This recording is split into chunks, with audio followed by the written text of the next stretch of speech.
আম মাখা চলছে।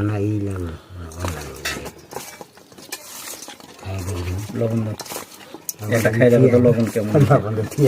লবণ ঠিক আছে, তুমি নাও।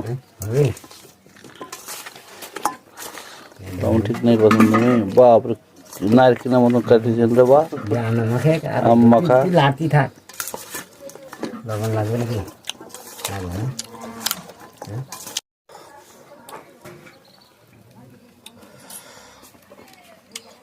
আম মাখা লোভনীয় খাবার। যত মাখানো হবে তত স্বাদ হবে। এটা নিয়ম, এটা আলাদা ব্যাপার। এটা চিকন হলে ভালো হতো। কিন্তু কাটাটা নারকেলের মতন কাটা হয়ে গেছে, নারকেল ওয়ার মতন। আচ্ছা থাক, হয়ে গেছে।